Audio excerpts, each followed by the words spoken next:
Hi everyone, welcome to my channel Diamond Matric में आप लोगों का हार्दिक स्वागत है। तो आज है 28 अगस्त और आज आप लोगों का काउंसलिंग स्टार्ट होने वाला है। तो काउंसलिंग यानी कि चॉइस फिलिंग करने से पहले आप लोग जो है कि इस वीडियो को जरूर देख लीजिएगा, क्योंकि आज से पहले तक जब से डेट निकला था कि आप लोगों का काउंसलिंग कब होना है, तो उससे पहले तक हमने आपको बहुत सारी जानकारियां दी कि उसके बाद भी बच्चे लोगों का अभी भी कमेंट है कि सर मेरा ये रैंक है, हमको ये कॉलेज मिलेगा, ये ब्रांच मिलेगा। तो चलिए हम अपने अनुसार तो सारा चीज़ आप लोगों को बता चुके हैं। बाकी आज आपकी मर्ज़ी, ठीक है? आप अपने अनुसार जो है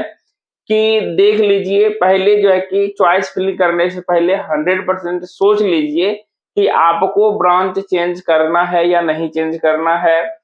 आपको अगर कोई भी कॉलेज, ऐसे तो बिहार के 38 गवर्नमेंट इंजीनियरिंग कॉलेज हैं। अगर आपको इंजीनियरिंग करना है तो 38 कॉलेज में से कहीं भी आपको कॉलेज मिलेगा।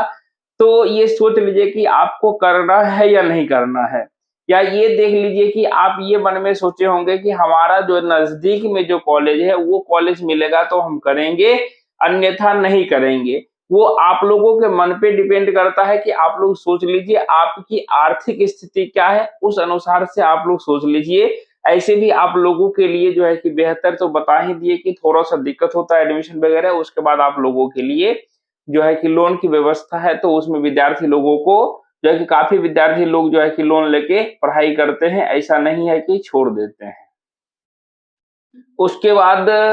कि एक बच्चे का क्वेश्चन ये भी था कि सर जो है कि 6 सेमेस्टर वालों क्या काउंसलिंग होगा या नहीं होगा? तो सारे लोगों का काउंसलिंग होगा जो लोग पास किए हैं बीसीसीएल, चाहे उनका रैंक कुछ भी हो, सारे लोगों का ऑनलाइन चॉइस फिलिंग होगा और सारे लोगों को ऑनलाइन चॉइस फिलिंग करना है हर हालत में। उसके बाद आप लोग को हम जो है कि आपको बताए थे कि कॉलेज किस तरह से चूज़ करना है, तो देखिए हम अपनी सुविधा के अनुसार बताए थे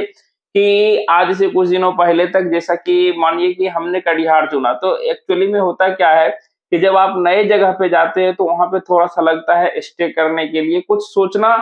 पड़ता है। लेकिन अब धीरे-धीरे जो है कि अच्छा खासा जो है कि कॉलेज में व्यवस्था भी हो गया है,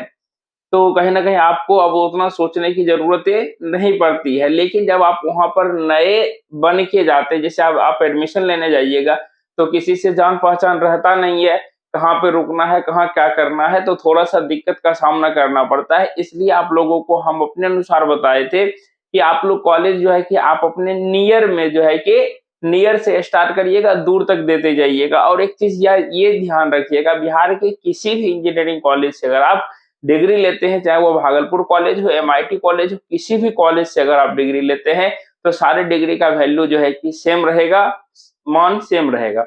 सिर्फ क्या कहते हैं बच्चे लोगों का ये होता है कि नहीं हम भागलपुर इंजीनियरिंग कॉलेज में पढ़े, एक होता है ना कि पुराना कॉलेज है, नामी कॉलेज है, एमआईटी मुजफ्फरपुर, नाम लेने से लगता है कि हाँ कॉलेज नामी है और जो है कि कोई भी बातें नहीं है। और एक चीज़ ये भी बात याद रखिएगा, जो-जो नया कॉलेज भी खुला है और सारे टीचर लोग जो आए हैं, तो वो लोग पढ़ा रहे हैं, तो कॉलेज का जो है कि रैंक कहीं न कहीं ऊपर जो है कि वेरिएंट करते रहता है। जैसे देखिए कि कटिहार ही कॉलेज का बात लेते हैं, कटिहार कॉलेज तो क्या कहते हैं 2016 में एस्टेब्लिश हुआ था, लेकिन देखिए मतलब परफॉर्मेंस के अनुसार, या बेगूसराय कॉलेज लीजिए, तो ये जो अभी नया चालू हुआ था, लेकिन धीरे-धीरे क्या हुआ कि परफॉर्मेंस की वजह से कॉलेज का रैंक देखिए कितना ऊपर चला गया, कि 10 चला गया, कि 13 चला गया। पूर्णिया इंजीनियरिंग कॉलेज नया 14, तो कहीं न कहीं परफॉर्मेंस के आधार पर कॉलेज का जो है कि रैंकिंग बनता है, ठीक है?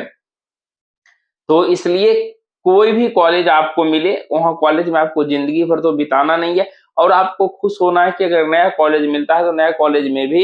जो है कि कहीं न कहीं भव्य कॉलेज जो है कि नया बिल्डिंग बना हुआ है, नया सारा चीज़ हॉस्टल वगैरह, सारा चीज़ का व्यवस्था वहाँ पर आपको मिल जाएगा। बाहर से आपको रहने के लिए कुछ खोजना वगैरह नहीं पड़ेगा, तो कहीं न कहीं सुविधाएँ आपको बहुत मिलेगी और आप लोग अच्छे से पढ़ाई कर लीजिएगा, क्योंकि 70% से 75% अटेंडेंस भी मान्य कर दिया है। इसलिए जो है कि आप लोग अच्छे से सोच लीजिए। और एक बात बताते हैं कि जो लोग डिप्लोमा में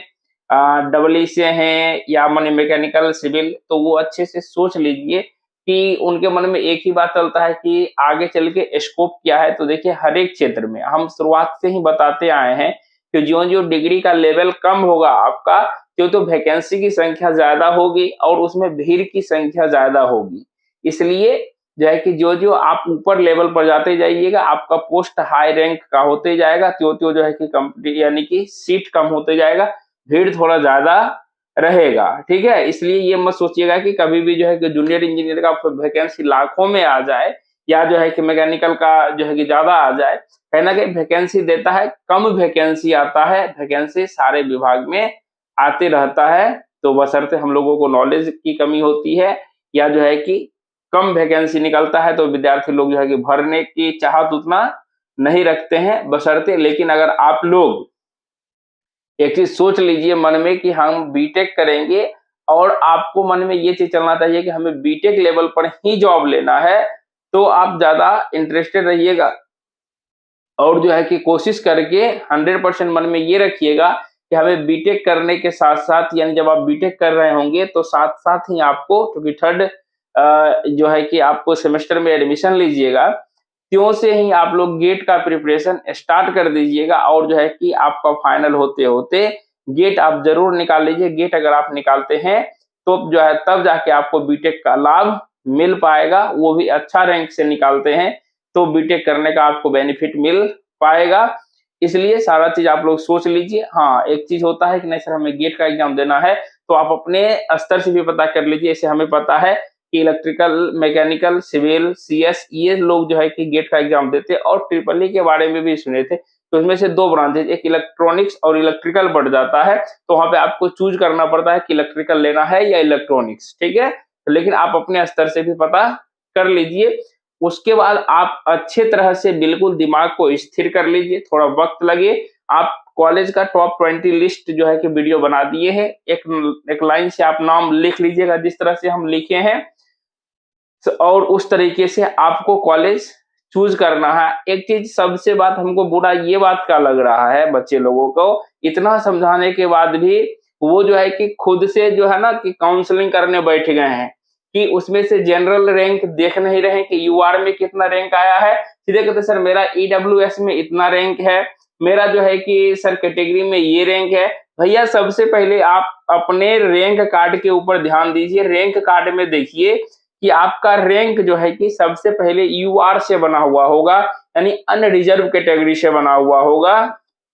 उसके बाद अब जिस कैटेगरी में आते हैं जैसे ईबीसी हो गया, एससी हो गया, एसटी हो गया या जो लोग आरसीजी से बिलोंग करते हैं, आरसीजी हो गया, ईडब्ल्यूएस हो गया, उसके बाद आपको उस कैटेगरी से रैंक बना हुआ होगा, ठीक है? तो आपका कॉलेज जो अलॉट होता है, दोनों रैंक देखा जाता है, यानी कि यूआर वाला रैंक भी देखा जाता है, उसके बाद आपको कैटेगरी में कितना रैंक आया है, वह कैटेगरी वाला भी रैंक देखा जाता है, तब जाके आपको कॉलेज अलॉट करता है। उसके बाद आपके मन में भ्रम जो था दूर हो गया, यानी कि आपको दोनों तीनों रैंक अगर 3 कैटेगरी से बिलोंग करते हैं, कोई मानिए यूआर हो गया जैसे आरसीजी हो गया या एसटी हो गया, जो भी चीज़ से बिलोंग करते हैं या डिसेबल कोटा से बिलोंग करते हैं, तो सारा चीज़ देखने के बाद पहले आपका यूआर से चेक करेगा कि यूआर से नहीं हुआ, तो आपका कैटेगरी देखेगा, कैटेगरी से हो रहा है या नहीं हो रहा। अगर मानिए कैटेगरी से हो गया तो ठीक है, अगर कैटेगरी से भी नहीं हुआ, अगर आपको और कुछ जैसे आरसीजी है तो आरसीजी वाला रैंक से चेक करेगा, आरसीजी नहीं डीक्यू है, डीक्यू से भी चेक करेगा, यानी आपका जो रैंक बना हुआ है यूआर पहले चेक करता है, उसके बाद जाके आपको कैटेगरी का बेनिफिट मिलता है। तो इस प्रकार से आपके मन में जो क्वेश्चन थे कि सर हमारा सीट अलॉट कैसे होता है, तो यूआर रैंक प्लस आपका कैटेगरी रैंक दोनों मिला के जो है कि तब जाके आपको कॉलेज अलॉट किया जाता है। और आप लोग अपने मन में ये मत पालिए कि अभी से ही कि हमारा यूआर रैंक 2000 है, यूआर रैंक 3000 है, तो हमें जो है कि ईडब्ल्यूएस में है, एससी में है तो हमको एससी से ही मिलेगा। ये सब गलत भावना मन में मत पालिए और आप जो है कि अपने अनुसार क्यों किसी बच्चे को ऐसा हमको गया कॉलेज मिलेगा कि किस तरह से काउंसलिंग करें कि हमको गया कॉलेज मिल जाए, तो इसका कोई फॉर्मूला नहीं है, इसका कोई ट्रिक नहीं है। अगर आपकी इच्छा है तो आप जहानाबाद को 1 नंबर पे भी रखिएगा, तो कोई दिक्कत नहीं है। अगर आपको मन है कि नहीं सर हमको जो है कि भागलपुर को इंजीनियरिंग कॉलेज जिनका रैंक अच्छा है सोचेंगे भागलपुर इंजीनियरिंग, भागलपुर को 1 नंबर पर दे देंगे। कि कोई लोग सोचेंगे नहीं सर भागलपुर बहुत दूर है हम 5 नंबर पे देते हैं, तो वो उन पे डिपेंड करता है। आप कहीं पर भी डालिएगा तो वह जो है कि रैंक आपका देखेगा, उस रैंक के अंदर में अगर एग्जिस्ट करेगा तो आपको वो कॉलेज अलॉट होगा, चाहे वह कॉलेज आपके सबसे नीचे हो या वह कॉलेज सबसे ऊपर हो। लेकिन वरीयता कोशिश कीजिएगा कि आपको जो कॉलेज में पढ़ने की इच्छा हो उसका जो है कि ऊपर रैंक रखिएगा, ठीक है? ऊपर कहने का मतलब हो गया कि ऊपर से जैसे कि जैसे मानिए हम लोग टॉप कॉलेज देने का इच्छा है तो आप टॉप भी दे सकते हैं, नहीं तो आपका मन है कि नहीं हम 1 नंबर में ही देते हैं, तो 1 नंबर में भी दे सकते हैं। कोई भी दिक्कतें नहीं है, बिल्कुल अच्छे तरीके से सोच समझकर हम लोगों का बताना काम है, गाइडेंस देना काम है। आप लोग अपने तरीके से सोच समझकर सारा काम कीजिएगा, क्योंकि भविष्य आपको तय करना है। 3 साल के बाद आपको क्या करना है, वह चीज़ आपको सोचना है। पढ़ना आपको है, करना आपको है, सजेस्ट हम लोगों को करना, हम लोगों ने सजेस्ट किया, सिर्फ आप लोगों को जानकारी देते रहते हैं। बशर्ते एक चीज़ और आपको ध्यान देना है कि आप बीसीसी बोर्ड के साइट पे जाइए और बीसीसी बोर्ड के साइट पे चेक करिए कि शायद वहाँ पे क्लिक हियर न्यू रजिस्ट्रेशन आया हुआ है, तो उस पर क्लिक करके आप चेक करिए कि काउंसलिंग होना स्टार्ट यानी चॉइस फिलिंग स्टार्ट होना शुरू हुआ है या नहीं। अगर शुरू हो गया तो एक बार हमें जो है कि इन्फॉर्म कर दीजिएगा। बाकी बात, ये वीडियो आपको कैसा लगा?